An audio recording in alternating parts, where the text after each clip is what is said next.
नमस्कार, good evening, स्वागत, अभिवादन सभी प्रिय मित्रों का, दोस्तों का, प्यारे प्यारे बच्चों का, भावी शिक्षकों का एक बार पुनः आपके अपने परिवार संजय सर साइकोलॉजी में मैं आपका दोस्त, आपका भाई, आपका एजुकेटर एक बार पुनः आपका दिल की गहराइयों से बहुत बहुत स्वागत और अभिवादन करता हूं। एक बार फटाफट मेरे सभी दोस्त मित्र प्यारे बच्चे क्लास को अपने अपने सोशल मीडिया हैंडल्स पर जल्दी से जल्दी शेयर कर दीजिएगा। बिल्कुल बिल्कुल, बहुत बहुत अभिवादन सभी प्रिय मित्रों का। और आज की क्लास बहुत दमदार है, बहुत जबरदस्त है। मैंने आपको कमिट किया था, वादा किया था कि शाम को 8 बजे सैटरडे और संडे स्पेशल पेडागोजी सिखाऊंगा आपको। चलिए, वेलकम, स्वागत, अभिवादन। सर बीपीएससी का क्लास कब होगा? बेटा मंडे को होगा बच्चे, क्यों टेंशन करते हो? सैटरडे संडे थोड़ा सा, अभी थोड़ा सा शेड्यूल मेरा जो है ना, वो एक बैच ऑफलाइन वाला कंप्लीट होने वाला है, उसके बाद आई एम बिल्कुल फ्री। ठीक है बेटा, चलिए बिंदास। तो बात करते हैं और आज की क्लास को हम कुछ बेहतर बनाते हैं। भाई 7 वर्षों के जो प्रश्न है ना, उनका निचोड़ पढ़ाते हैं। पहले तो 18 से 24 तक आए हुए प्रश्न, क्योंकि होता क्या है कि जो पीवाईक्यूज होते हैं ना, ये घूम घूम कर एग्जाम्स में पूछे जाते हैं। क्या पूछे जाते हैं? घूम घूम कर पूछे जाते हैं। बिल्कुल, झारखंड पीजीटी की क्लास खुशबू जी बेटा कल ले लेंगे अपन एक क्लास, डोंट वरी। बाकी क्लास कब होगी? अरे फर्स्ट पेपर कैसा गया है पहले तो ये बताओ, बाकी तो बाद में होंगे ना, टेंशन मत करो, हो जाएगी। चलिए तो एक बार क्लास को शेयर कर दो पहले तो, सबसे पहले, है ना, बिल्कुल शानदार एक एक धमाका करने वाले हैं। तो जल्दी से जल्दी शेयर करो, फटाफट फटाफट शेयर करो क्लास को। पहले तो जिन्होंने भैया पीजीटी यूजीसी नेट लेवल के बच्चे भी ये पेडागोजिकल क्वेश्चन, भैया यूजीसी नेट के 50 क्वेश्चंस में पेडागोजी और टीचिंग एप्टीट्यूड ही तो आता है। टीचिंग एप्टीट्यूड ही तो आता है, बस उसका लेवल बढ़ जाता है, मतलब उसका कंसेप्ट चेंज हो जाता है, चीजें वही रहती हैं, है ना। बिल्कुल, बहुत बढ़िया, शाबाश, वेलकम वेलकम, शाबाश प्रकाश भैया, कॉन्ग्रेचुलेशन। तो बिल्कुल आपका फर्स्ट पेपर पास हो गया, तो अब उड़ा दो, बिल्कुल उड़ा दो, बिल्कुल गर्दा उड़ा दो। ठीक है ना। तो बाल विकास जहां पर हम लोग बात करेंगे, बहुत ही यूनिक जबरदस्त चैप्टर शुरू कर रहे हैं। चलिए तो आज का पहला क्वेश्चन स्क्रीन पर ये रहा। बच्चे, लैंगिक भूमिकाएं, लैंगिक का मतलब होता है जेंडर, है ना, यानी कि जेंडर रोल्स जो है ना, लैंगिक भूमिकाएं यानी स्त्री पुरुष लड़का लड़की, है ना, ये जो भूमिकाएं हैं 200 में से 66 लाना है। ठीक है, डन डना डन डन, फिर तो कोई दिक्कत ही नहीं है। 100% भाई पढ़ो यार, जरूर जरूर पढ़ो ना, एक एक क्लास को अच्छे से पढ़ो, क्या दिक्कत आ रही है। चलो देखो, तो निम्नलिखित सभी के माध्यम से सीखते हैं सिवाय किसको छोड़कर? समाजीकरण। भैया समाज तो हमारा लैंगिक भूमिकाओं से प्रभावित होता है, हमारी संस्कृति भी प्रभावित होती है, हमारा ट्यूशन निजी शिक्षण प्रभावित नहीं होता। अरे ट्यूशन निजी शिक्षण थोड़ी होता है, और मीडिया का संबंध भी लैंगिक भूमिका। आज देखो यूट्यूब पर अगर किसी लड़की का बड़ा धमाल मचा हुआ है तो भैया, तो वहां पर जेंडर भूमिका क्या हो गई? फीमेल हो गई। और किसी लड़के का मचा हुआ है तो भैया जेंडर भूमिका क्या हो गई? मेल हो गया। 100% आता है ना। नहीं, सीडीपी पीजीटी में आता है क्या? अरे भाई साइकोलॉजी के क्वेश्चंस बहुत अच्छे डेप्थ से पूछता है यहां से, इसीलिए 2 दिन क्लास सैटरडे और संडे हम लोग सीडीपी वाली चाइल्ड डेवलपमेंट पेडागोजी की बात करेंगे। ठीक है ना बेटा, याद रखो। आंसर क्या दिया भाई? सी लॉक कर दो ताकि आपको मजा आ जाए। मानकीकृत परीक्षाओं की एक आलोचना यह रही है कि, गजब का आलोचना पूछी है, किसकी पूछी है बेटा? One of the critics of standardised test has been that मानकीकृत परीक्षाएं, अब मानकीकृत परीक्षाएं कौन सी होती है बेटा? उनकी भाषा समझने में कठिन होती है, या फिर इन्हें बड़ी जनसंख्या पर लागू नहीं किया जा सकता है ना। आलोचना, ये बच्चे की क्षमता का स्पष्ट चित्र नहीं देते, ये मुख्य धारा संस्कृति का अधिक प्रतिनिधित्व करते हैं, इसलिए पक्षपाती हो सकते हैं। बेटा मानकीकृत परीक्षाओं की आलोचना की बात है। 100% बीपीएससी टीआरई 4 के लिए बहुत हेल्पफुल क्लास है बेटा, ये बहुत ज्यादा हेल्पफुल क्लास है। और आप थोड़ा सा बुद्धि को लगाओ। मैं एक्चुअली ये क्यों यूज कर रहा हूं, ताकि आपको पीवाईक्यू जो डिफरेंट एग्जाम्स में आते हैं उनसे आपका परिचय 2 दिन जरूर हो जाए, सीडीपी। ठीक है ना? चलिए कोई बात नहीं। देखो बेटा, यहां स्पष्ट दिया हुआ है, यहां पर बात जब आलोचना की आती है और वो भी मानकीकृत। बेटा मानकीकृत का मतलब होता है वे मूल्य, वे परंपराएं, वे रीति रिवाज, वे कस्टम्स, वह संस्कृति, वह सभ्यता जो जो या जिसका अधिक प्रतिनिधित्व करता है ना, संस्कृति का। इसीलिए पक्षपाती हो सकता है, मतलब मानक जो होते हैं ना वो हमारी संस्कृति को अधिक डिफाइन करते हैं। ये विशेष खोपड़ी में ध्यान रखना।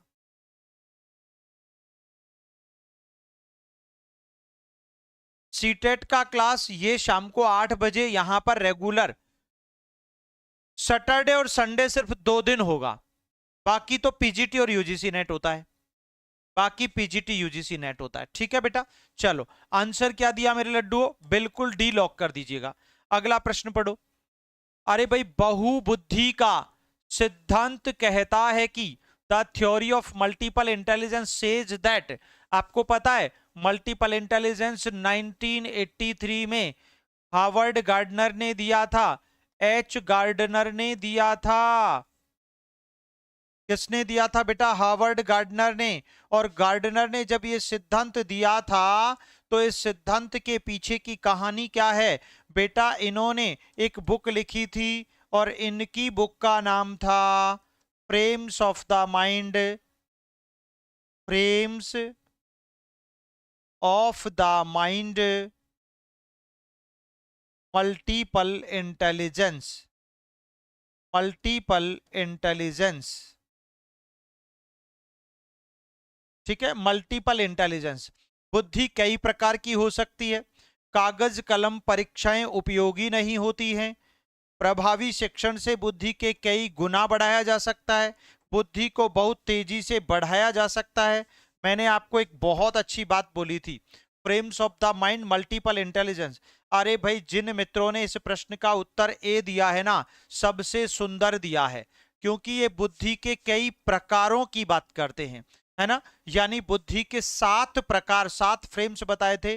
प्रत्येक प्रकार का संबंध दूसरे प्रकार की बुद्धि से नहीं होता, इसलिए बुद्धि के सेपरेट अपने अपने टाइप्स होते हैं, भाग होते हैं, फ्रेम्स होते हैं। याद रख लेना हार्वर्ड गार्डनर के अनुसार। जबकि मैंने बताया था थर्स्टन के अनुसार बुद्धि, एक बुद्धि का प्रकार दूसरी योग्यता या बुद्धि से जुड़ा होता है। जरूर जरूर जरूर, इसीलिए हमारे इस प्रश्न का उत्तर केवल ए होगा, क्योंकि कागज कलम की बात तो कौन करते हैं भैया? ये तो वुडवर्थ करते हैं। आपको तो याद ही होगा ना, वुडवर्थ ने जो प्रश्नावली विधि दी थी उसको कागज कलम विधि के नाम से भी पढ़ा जाता है। ठीक है ना बेटा। प्रभावी शिक्षण से बुद्धि को कई गुना बढ़ाया जा सकता है। हाँ, ये बात तो है, अगर शिक्षण आपकी टीचिंग गजब की है ना तो बुद्धि को कई गुना बढ़ाया जा सकता है ना, ऐसा नहीं होता। बुद्धि बढ़ती नहीं है, बुद्धि का तो विकास होता है। गुरुजी, कुछ क्लास का नोटिफिकेशन नहीं आता। आज भी, आज बेटा क्लास, आज तो सैटरडे था ना, सैटरडे और संडे ऑफ है अभी। सर पीजीटी साइकोलॉजी पेपर के एग्जाम 20-30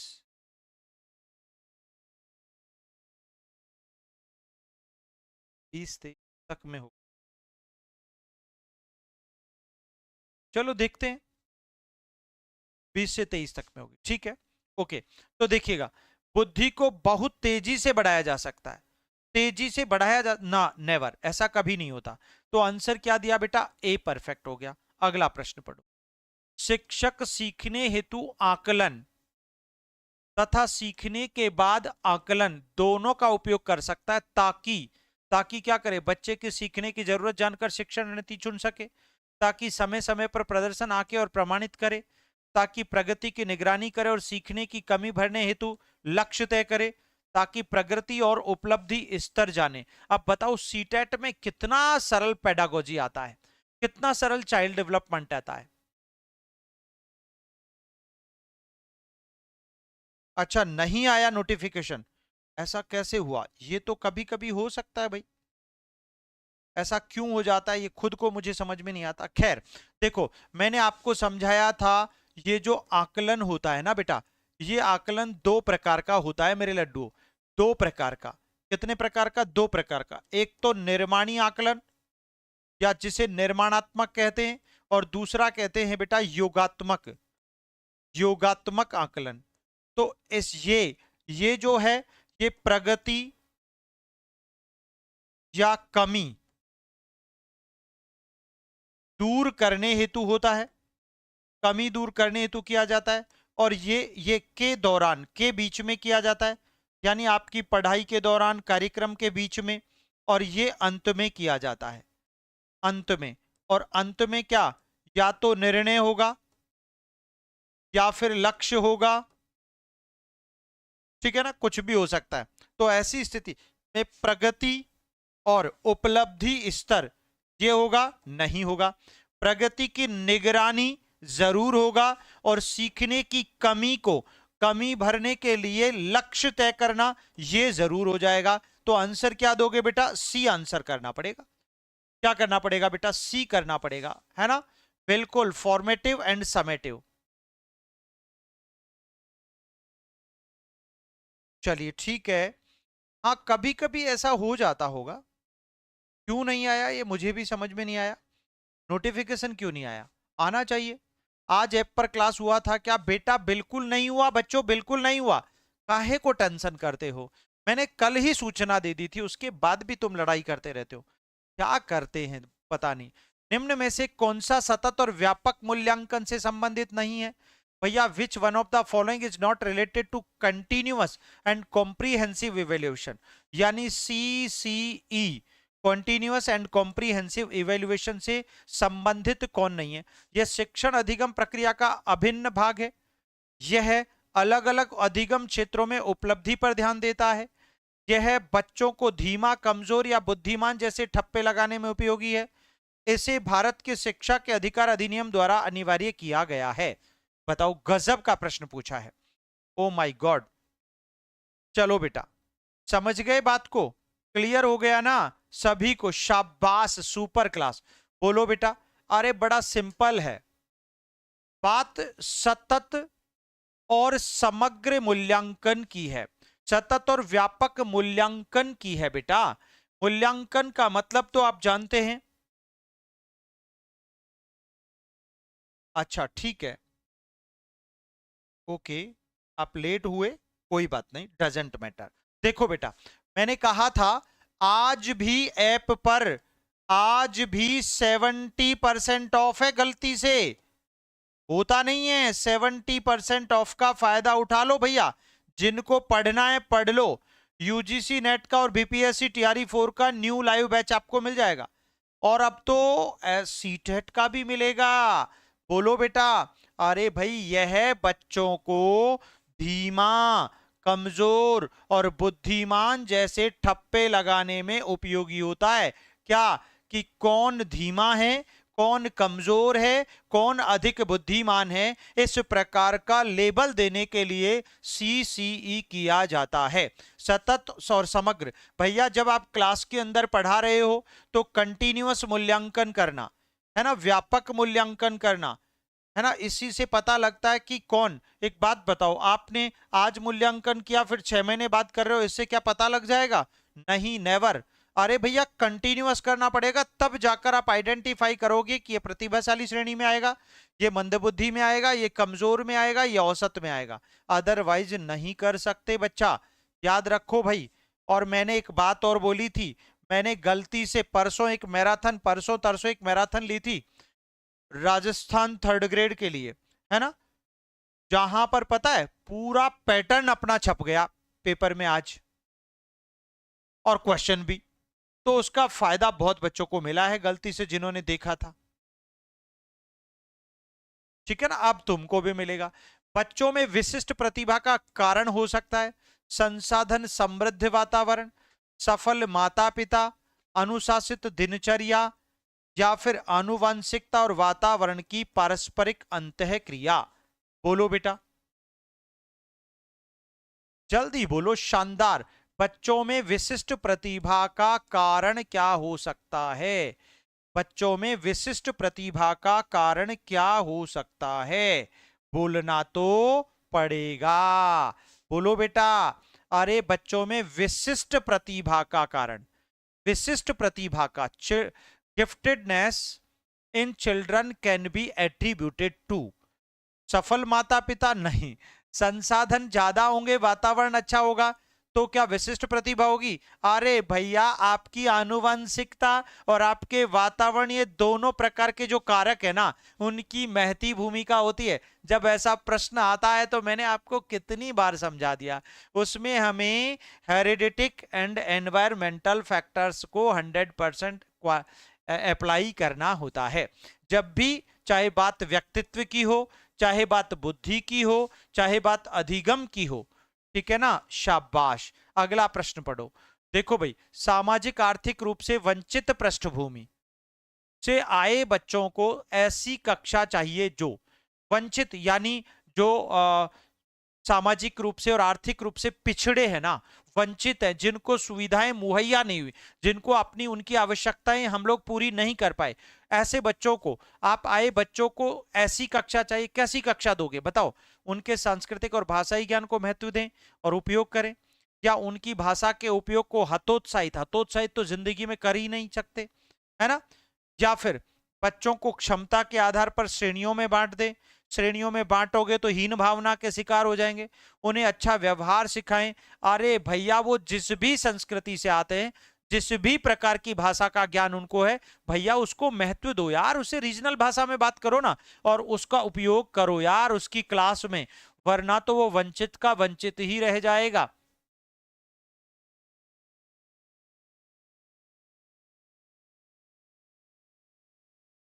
इस बार निकलेगा 100%, काहे को टेंशन करते हो? सैटरडे और संडे हम लोग सीटेट पर बात किया करेंगे, ओके बेटा? सैटरडे और संडे, बाकी 5 दिन यूजीसी नेट और पीजीटी पर बात करेंगे। कक्षा में सृजनात्मक और प्रतिभाशाली बच्चों हेतु हस्तक्षेप आधारित होना चाहिए। बताओ, the intervention needed for creative and talented children in the classroom rest on. देखो बेटा क्वेश्चन देखो, कक्षा में जो सृजनशील बालक होते हैं ना, और जो प्रतिभाशाली बच्चे होते हैं, उनके बच्चों हेतु हस्तक्षेप आधारित होना चाहिए। उन्हें अतिरिक्त समय देना, उससे उनसे स्नेहपूर्ण व्यवहार करना, या फिर उन्हें अन्य बच्चों को पढ़ाने की जिम्मेदारी देना, या फिर शिक्षक द्वारा अनुकूलित और प्रेरक शिक्षण विधियों का प्रयोग करना। बोलो बेटा, what about the right answer? क्या बात है, बहुत सुपर क्वेश्चन है। पूरी शिद्दत से दिलो जहां से क्या क्लास को शेयर कर दो बेटा अपने अपने सोशल मीडिया हैंडल्स, बता दीजिएगा। ओ वेरी गुड, एक्सीलेंट, ब्रिलियंट। देखो भाई क्या करोगे, उन्हें अतिरिक्त समय देना। अरे यार अतिरिक्त समय देने की क्या जरूरत है? उनसे स्नेहपूर्ण व्यवहार करना, तो फिर वो तो ज्यादा दिक्कत कर देंगे। करना चाहिए ऐसा नहीं है, लेकिन उन अन्य बच्चों को पढ़ाने की जिम्मेदारी देना नहीं। अरे शिक्षक द्वारा अनुकूलित और प्रेरक शिक्षण विधियों का प्रयोग करना। अगर टीचर अच्छी टीचिंग मेथड्स का यूज करेगा, ठीक है ना, 100% करेंगे, 100% करेंगे कृष्णा जी, जरूर करेंगे, चिंता ना करो, मस्त रहो आप। ठीक है, तो आंसर डी परफेक्ट हो गया। ठीक है, शिक्षक को चाहिए कि बच्चों को उनके अनुकूलित, अनुकूलित मतलब उनकी योग्यता, क्षमता, आवश्यकता, स्तर, व्यक्तिगत विभिन्नताओं के अनुकूल उन्हें अवसर दो। ठीक है ना? चलिए अगला प्रश्न देखो बेटा। अति सक्रिय, अति सक्रियता विकार बच्चों की सीख में सहायता हेतु निम्न में से कौन सा तरीका उपयुक्त नहीं है? सीखने के वैकल्पिक तरीके देना, दैनिक कार्यक्रम में शारीरिक गतिविधियां जोड़ना, बेचैनी के लिए बार बार डांटना, काम को छोटे छोटे संभालने योग्य भागों में बांटना। यार इतना सरल प्रश्न पूछता है, आप सोच भी नहीं सकते, बड़ा आश्चर्य होता है। मेरे पीजीटी लेवल और यूजीसी नेट के बच्चों से ऐसे प्रश्न पूछोगे तो गर्दा उड़ा देंगे, गर्दा। क्या उड़ा देंगे भैया? गर्दा उड़ा देंगे हम तो, है ना? तो मुझे विश्वास है गलती से भी गलत नहीं होना चाहिए एक सिंगल क्वेश्चन, गलती से भी गलत। आंसर क्या हो गया? अगर बेचैनी के लिए आप उनसे बार बार डांटोगे तो भैया वो क्या होगा? वो तो गड़बड़ हो जाएगी ना, वो क्या हो जाएगी? गड़बड़ हो जाएगी। नहीं पूछा है, आसान क्वेश्चन है। चलो बेटा सी लॉक करो, अगला प्रश्न पढ़ो। अपसारी चिंतन के प्रतिरूप उन बच्चों की पहचान करते हैं जो, अपसारी चिंतन का मतलब तो तुम जानते हो, अपसारी किसकी विशेषता है? सृजनात्मकता की विशेषता है। सृजनात्मकता की विशेषता कौन सी होती है? अपसारी चिंतन होता है, अमूर्त चिंतन होता है। तो इट मींस आपको क्रिएटिव आंसर करना पड़ेगा। ये तो अधिगम, ये तो लर्निंग डिसेबिलिटी का एग्जांपल हो गया, प्रतिकूलता में भी संभलने वाले। बेटा ये सोशल सामाजिक स्तर की बात आ गई, और दिव्यांग डिसेबल ये हो ही नहीं सकता। चलो तो बी आंसर परफेक्ट हो जाएगा। चलो अगला प्रश्न पढ़ो बेटा। निम्न में से कौन सा विकल्प यह नहीं बताता कि शिक्षक कक्षा में बच्चों के लिए समस्या समाधान का आदर्श कैसे प्रस्तुत कर सकती है? समाधान करते समय अपनी गलतियों के बारे में ईमानदार रहना, सोचना, विचार करना, प्रयास करना, अलग उत्तर जैसे शब्दों का प्रयोग करना, ऐसे प्रश्न पूछना जिनके उत्तर एक ही दिशा में सिमटे हों, या किसी समस्या को हल करते समय अपनी सोच की प्रक्रिया पर चर्चा करना। बोलो बेटा, what about the right answer of this question? गजब गजब का प्रश्न है, किसने सही दिया है? एक बात बताओ, समस्या समाधान का आदर्श कैसे प्रस्तुत कर सकता है? बताओ तो कैसे कर सकता है भाई? ऐसे प्रश्न पूछे जिनके उत्तर एक ही दिशा में सिमटे हों, या किसी समस्या को हल करते समय अपनी सोच की प्रक्रिया पर चर्चा करना। यार प्रश्न बहुत गजब का। ओहो हो, यह नहीं बताता, नहीं बताता है, पूछा है, ओ गलत कर दिया, गलत कर दिया, गलत कर दिया। सी उत्तर परफेक्ट हो जाएगा। अरे कौन सा विकल्प यह नहीं बताता कि शिक्षक में खोपड़ी ऐसे घुमाते सी टेट वाले कभी कभी। नेगेटिव पॉइंट पूछा है और तुमने पॉजिटिव क्यों पढ़ा? देखो यूजीसी नेट के बच्चे हैं ये तो हमारे भाई पीजीटी लेवल के स्टूडेंट्स हैं, गजब की गलती करते। ऐसी गलतियां करनी नहीं चाहिए फिर भी कर देते, कमाल के विद्यार्थी हैं आप। चलो निम्न में से कौन सा भावना है? भय, ध्यान, संज्ञान, स्मृति। ये तो आसान वाला प्रश्न पूछा है भाई, ये तो खूब रटा रटा के खोपड़ी में सेट कर रखा है। कौन बताएगा उत्तर? बताओ। भावना कहां से आता है? भाव हृदय से उठता है। भावना का मतलब हृदय से उत्पन्न, हृदय से उत्पन्न। कहां से उत्पन्न है? ये हृदय से उत्पन्न है, और हृदय से जो उत्पन्न होता है वो होता है फियर। क्या होता है? भय। आसान है भाई, ये ध्यान, संज्ञान, स्मृति तो ये तो है क्या, ये तो सारे के सारे संज्ञान के पहलू हैं, कोई दिक्कत ही नहीं है। तो आंसर क्या हो गया? ए। Next question. एक 3 वर्ष का बच्चा बताता है कि दूध बूथ पर मशीन से बनता है। दूध जो है ना वो बूथ पर किससे बनता है? मशीन से बनता है। बच्चे की समझ का सबसे उपयुक्त स्पष्टीकरण कौन सा है? बच्चे का उत्तर दूध, बूथ से दूध खरीदने के अनुभव पर आधारित है। बच्चे ने कभी गाय नहीं देखी है। बच्चे के परिवार ने उसे प्रेरक वातावरण नहीं दिया है। बच्चे का दुनिया से संपर्क बहुत सीमित है। क्या प्रश्न पूछा है? अब बताओ। ऐसे ऐसे सरल प्रश्न उठा के रख देते हैं, ऐसा कभी कोई करता है? कोई नहीं करता, गलती से नहीं करना चाहिए, करना तो गुनाह है। अरे भैया, बच्चे का उत्तर दूध बूथ से दूध खरीदने के अनुभव पर आधारित है, क्योंकि उसने बूथ से दूध खरीदा ना, तो उसने दिमाग ये लगाया कि इसमें तो गाय भी नहीं है, इसमें भैंस भी नहीं है बूथ के अंदर, तो फिर मामला क्या है यार, ये तो मशीन से बनाते। तो इस अनुभव से उसने बोल दिया कि दूध बूथ पर मशीन से निकलता है, कहानी खत्म। दिमाग लगाना था बस, और कुछ है ही नहीं, बाकी तो वैसे ही गलत है। अगला प्रश्न पढ़ो बेटा। हाँ, निम्न में से कौन सा विकल्प शिक्षक की भूमिका का सबसे अच्छा वर्णन करता है?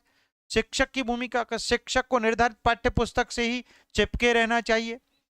समय पर पाठ्यक्रम पूरा करना, पुनरावृत्ति के लिए समय रखना महत्वपूर्ण है। ऐसा सहज वातावरण बनाना जहां बच्चे संवाद और जिज्ञासा के माध्यम से सीखें, या कक्षा में शिक्षक की सबसे महत्वपूर्ण भूमिका अनुशासन बनाए रखना है। बोलो बेटा, what about the right answer of this question? गजब का प्रश्न है बेटा, बोलना तो पड़ेगा। बताओ। ऐसा सहज वातावरण बनाना जहां बच्चे संवाद और जिज्ञासा के माध्यम से सीखें, यही तो शिक्षक की भूमिका है। यही तो क्या है? शिक्षक की भूमिका है बेटा।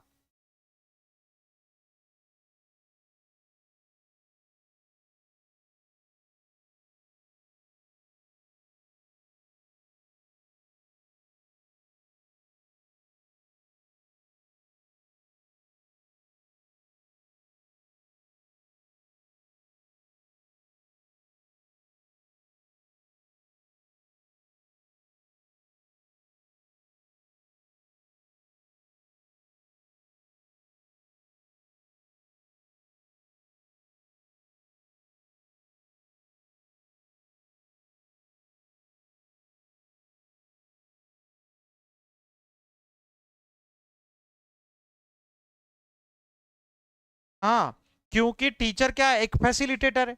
और भैया एक शिक्षक की भूमिका सबसे अच्छा वर्णन, भैया क्या होगा, ऐसा सहज वातावरण बनाना जहां बच्चे संवाद करें आपस में, बच्चे जिज्ञासु बन सके।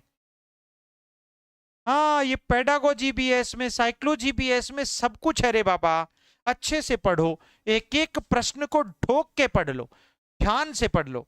अगला प्रश्न पढ़ो, निम्न में से कौन सी कक्षा समृद्ध सीख को प्रोत्साहित करती है, अच्छी सीख को। खुली गतिविधि कौन है, खुली गतिविधि कोने और बच्चों के साहित्य की विविधता, जो खुली अलमारियों में दिन भर उपलब्ध हो, सामग्री अलमारियों में बंद, सप्ताह में एक बार मुक्त खेल हेतु निकाली जाए, या पाठ्य पुस्तक आधारित संरचित और नियोजित सीख हो, या फिर सामग्री कक्षा में दिखाई जाए पर बच्चों की पहुंच से दूर रखी जाए ताकि लंबे समय तक चले। बोलना पड़ेगा भाई, क्लास को लाइक और शेयर तो करना पड़ेगा। ये गलत बात है, जिन्होंने नहीं किया है बिल्कुल गलत बात है। बोटो बेटा, अरे समृद्ध सीख, आपको मैंने बताया था विच one of the following classroom encourages rich learning. अच्छा, रिच लर्निंग का मतलब क्या होता है, कि रिच लर्निंग का मतलब होता है यानी नो बाउंडेशन, इसका मतलब होता है नो बाउंडेशन। नो बाउंडेशन, किसी प्रकार की कोई सीमा नहीं, मतलब खुले, खुली विचारधारा, खुली विचारधारा की बात करता है। और ऐसी सिचुएशन में खुली गतिविधि कोने और बच्चों के साहित्य की विविधता खुली अलमारियों में दिन भर उपलब्ध हो। मतलब बच्चों में अगर उनको ज्यादा सिखाना है ना, तो उनको हर एनवायरमेंट दे दो, हर एनवायरमेंट दे दो, जिससे आप कुछ फिक्स मत करो, है ना, नो फिक्सेशन, नो बाउंडेशन, उनको खुली आजादी दे दो ताकि वो जम के सीख सके, जो चाहे सीखने दो, कोई बाउंडेशन नहीं। बाकी सामग्री अलमारियों में बंद करोगे तो गड़बड़ हो जाएगा, पाठ्य पुस्तक पर आधारित करोगे तो गड़बड़ हो जाएगा, कक्षा में दिखाई जाए पर बच्चों की पहुंच से दूर रखी जाए तो फिर क्या फायदा हुआ, फिर वो कैसे। यार आजकल के बच्चे सिर्फ इतना ही कम क्यों बोलते हैं, क्योंकि उनको ओपन नहीं दिया जाता, उनको खुली आजादी नहीं दी जाती, और यही कारण है कि समस्या क्रिएट हो जाती है। निम्न में से कौन सा विकल्प कक्षा में पाठ्य पुस्तकों की भूमिका का सबसे अच्छा वर्णन करता है। बेटा आज भी ऐप पढ़ाई 360 पर, आज भी ऐप पढ़ाई 360 पर, हमारी एप्लीकेशन का नाम क्या है भैया, पढ़ाई 360 पर 70% ऑफ मिल रहा है भैया। कितना, 75%। अब ये बंद हो जाएगा, बस एक दो दिन में बंद होने वाला है, कभी भी हो सकता है रात को बंद हो जाए। समझ में आ गई बात। तो जिनको पढ़ना अच्छे से पढ़े, बिंदास पढ़े, रेगुलर पढ़े। बताओ बेटा, पाठ्य पुस्तकों की भूमिका का सबसे अच्छा वर्णन कौन करता है, बोलो। वे राज्य देश भर में सीख एक रूपता बनाए रखती हैं, पाठ्य पुस्तक। वे शिक्षक और माता पिता को अध्ययन क्रम में मार्गदर्शन देती हैं। संसाधन घट वाले संदर्भ में वे सबसे आवश्यक सीख संसाधन बनती है। वे कक्षा में उपलब्ध संसाधन और संदर्भ सामग्री में से एक होती हैं। पाठ्य पुस्तकों की भूमिका का सबसे अच्छा वर्णन। ओ माय गॉड, हम तो डूबेंगे सनम। गलत गलत गलत गलत गलत, अरे केवल डी होगा। किताबों का काम है कक्षा में उपलब्ध संसाधन के रूप में काम आती है और संदर्भ सामग्री के रूप में काम आती है। बाकी क्या राज्य और देश की एकरूपता बनाने में किताब काम करती है, गलत बात, ऐसा नहीं होता। वे शिक्षक और माता पिता को अध्ययन क्रम में मार्गदर्शन देती है किताबें, टीचर को और माता पिता को नहीं भैया। संसाधन घट वाले संदर्भ में वे सबसे आवश्यक सीख संसाधन होती है, नो नो नेवर। संसाधन घटकों में ओहो नेवर। अरे वे कक्षा में उपलब्ध संसाधन और संदर्भ सामग्री में से एक होती है, ध्यान रखना, गजब की चीज है। दोनों चीजें यहां पर दे दी, संसाधन प्लस संदर्भ सामग्री, इसलिए लॉक कर दो डी। क्या लॉक कर दो बेटा, डी लॉक कर दो। चलो अगला प्रश्न पढ़ो। राष्ट्रीय पाठ्यचर्या रूपरेखा एनसीएफ 2005 की समझ किसमें प्रेरित है, आधारित है।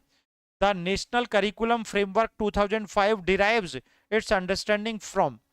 व्यवहारवाद, निर्माणवाद, संज्ञानवादी सिद्धांत, मानवतावाद। गजब गजब का प्रश्न है।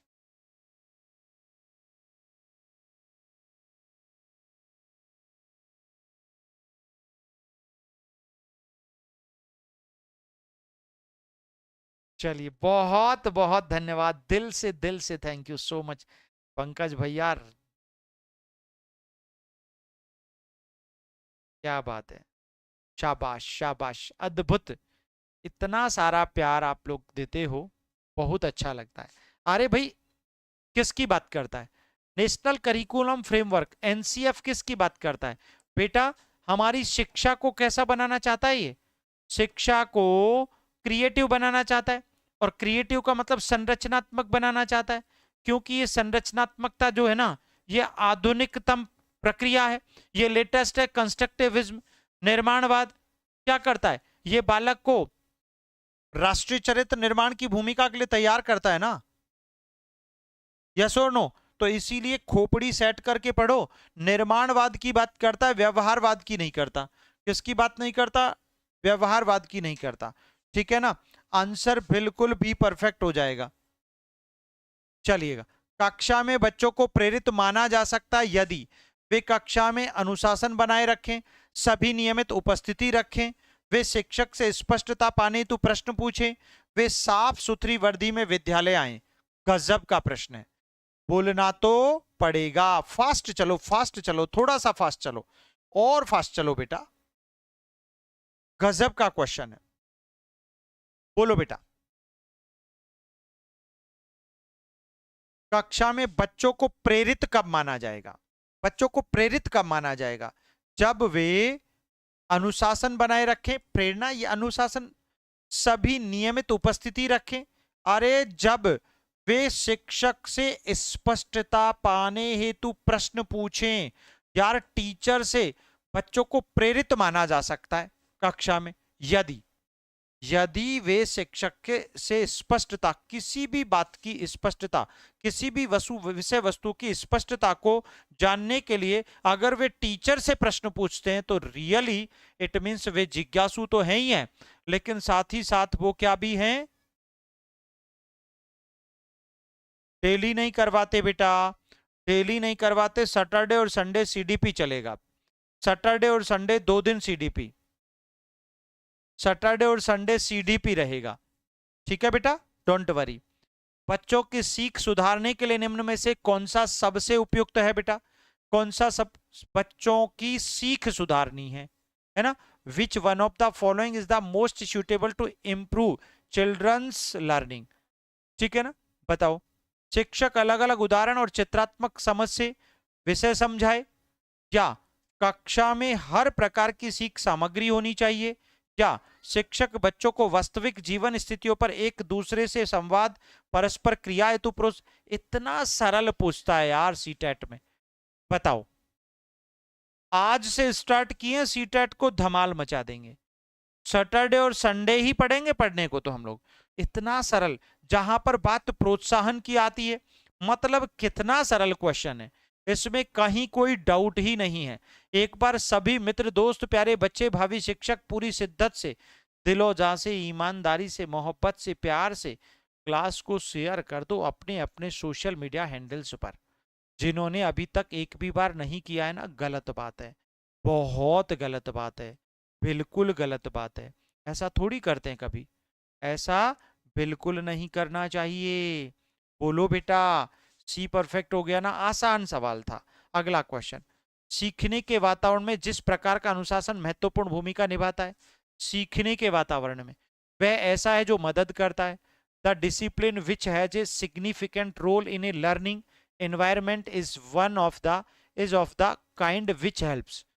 शांति और सन्नाटा बनाने में, शिक्षक को निर्देश देने में, बच्चों को रटकर पाठ याद कराने में, या बच्चों को अपनी सीख को नियंत्रित और निगरानी करने में। गजब का प्रश्न पूछा है, जल्दी बता दे बेटा। शानदार, शाबाश, वेलकम, स्वागत, अभिवादन। बेटा, सीखने के वातावरण में जिस प्रकार का अनुशासन महत्वपूर्ण भूमिका निभाता, अनुशासन की बात कर रहा है, तो सन्नाटा बनाने में अनुशासन नहीं होगा, शिक्षक को निर्देश देने में, बच्चों को रटकर, गलत। अरे आंसर एक बचा डी, सिर्फ क्या बचा है बेटा, डी बचा है, सिर्फ क्या बचा है, डी बचा है। चलो बेटा फटाफट दे दो अगला क्वेश्चन। भाई हमारी एप्लीकेशन पढ़ाई 360 है, कौन सी है बेटा, पढ़ाई 360 है, जहां पर आपको यूजीसी नेट के लिए, यूजीसी नेट के लिए, पीपीएससी टीआरई 4 के लिए, टीआरई 4 के लिए न्यू बैच मिल जाएगा, नया बैच जो 7 जनवरी से शुरू हुआ है, 7 जनवरी से स्टार्ट हुआ है, वो ज्वाइन कर लो फटाफट। आज 70% है, ठीक है ना, आज भी 70% ऑफ है, फ्लैट 70% ऑफ है। और क्या चाहिए, जिनको ज्वाइन करना है संजय 70 कूपन कोड लगा लो, या फिर मेरे नंबर पे भी आप कांटेक्ट कर सकते हो, मेरे नंबर पे भी आप, ये वाला नंबर, ये वाला नंबर, इन दोनों में से किसी पर भी मुझे कॉल करोगे तो डायरेक्ट मुझसे बात कर लोगे। बताओ बेटा, आनुवंशिकता और वातावरण की भूमिका के बारे में कौन सा कथन सत्य है? बच्चे को सीखने और प्रदर्शन करने की क्षमता पूरी जीनों पर से तय होती है, गलत बात, केवल जीन से नहीं होती। बच्चे देखभाल और पोषण से जन्मजात हर विकार पूरी तरह समाप्त, गलत हो गया है ना। वातावरण केवल, गलत। विकास के कुछ पक्षों में आनुवंशिकता का अधिक होना और कुछ पर वातावरण का अधिक प्रभाव दिखाई देता है, 100% डी विकल्प सही हो गया। कौन सा विकल्प सही हो गया बेटा, डी। सीटेट की क्लास रोज करें सर प्लीज, सीटेट की क्लास सैटरडे संडे को करेंगे बेटा। शाबाश, वेरी ब्रिलियंट पंकज भैया, कॉन्ग्रेचुलेशन माय डी, गजब गजब गजब। और भैया जिन मित्रों ने, दोस्तों ने, प्यारे बच्चों ने अभी तक वीडियोस बना के नहीं भेजे ना, तो प्लीज भेज दीजिएगा, ऐसा क्यों करते हैं, ठीक है ना, सभी क्वालिफाइड स्टूडेंट्स। हाँ भाई, निम्न में से कौन सा कथन पियाजे के सिद्धांत से संबंधित नहीं माना जा सकता? बोलना तो पड़ेगा। बच्चे अपने संसार के बारे में ज्ञान का निर्माण करते हैं और उपयोग करते हैं, इसीलिए तो बच्चे नन्हे वैज्ञानिक है। सीख निरंतर अभ्यास से होती है। बच्चे अपने वातावरण पर क्रिया करते हैं।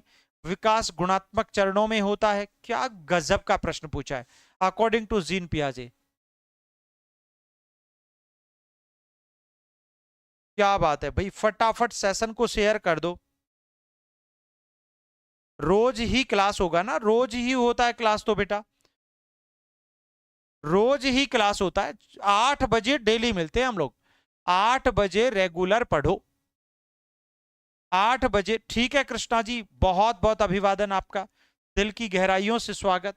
बोलना तो पड़ेगा।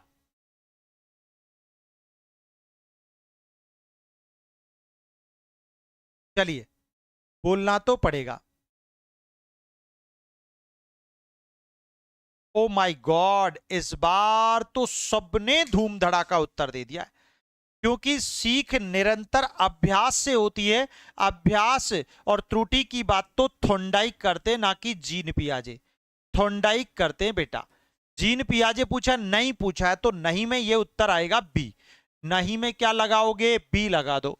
नहीं में क्या लगाओगे बेटा, बी लगा दो, कोई डाउट नहीं है, क्लियर कट बात है ना। चलो बेटा अगला प्रश्न पढ़ो। निम्न में से कौन सा पूर्व संक्रियात्मक चिंतन की सीमा नहीं है?